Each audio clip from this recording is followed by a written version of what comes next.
चक्की के गोरी आटा बोला खालू दिनवे पदिन तू गोटाइल जात बाड़ू गेंदा के फूल जस फुलाइल जात बाड़ू ओखोते बियाह चिकनाइल जात बाड़ू। नहीं हर में यार करे ससुर भतार करे समझ में आइल। अरे तब का डोज ओवर होता पारी पर मिले दोनों बहुत ख्याल करे हरदम कोरोए में रखने का चल हट पगले। कौना चक्की के गोरी आटा बोला खालू दिनवे पदिन तू गोटाइल जात बाड़ू गेंदा के फूल जस फुलाइल जात बाड़ू ओखोते बियाह चिकनाइल जात बाड़ू। नहीं हर में यार करे ससुर भतार करे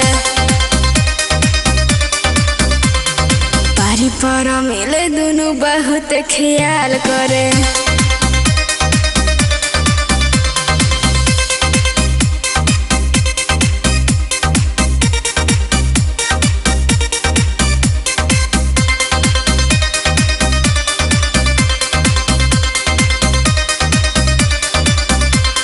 चौकी पर बेला ना घुमावेला बलम हवे बड़ी मजा बाकी लागेला शरम।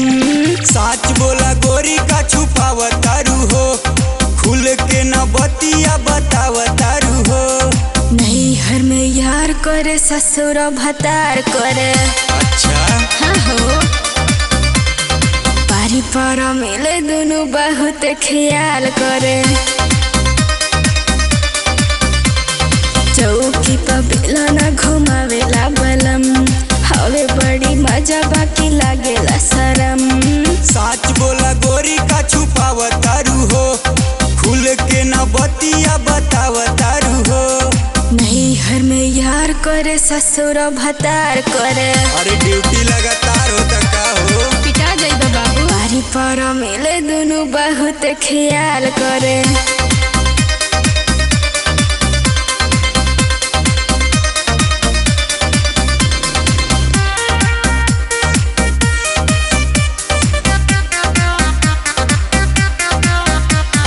विपिन विनायक बड़ा प्यार करेले कोरा में सुता के खूब दुलार करेले। सचहू के देवरो संगे कटले बाड़ू चानी अजय अजनबी संगे कैलू मन मानी। नहीं हर में यार करे ससुर भतार करे पारी पर मिले दोनों बहुत ख्याल करे। विपिन विनायक बड़ा प्यार करेले कोरा में सुता के खूब दुलार करेले। सचहू के देवरो संगे कटले बाड़ू चानी अजय अजनबी संगे कैलू मन मानी। नहीं हर में यार करे ससुर भतार करे पारी पर मिले दोनों बहुत ख्याल करे।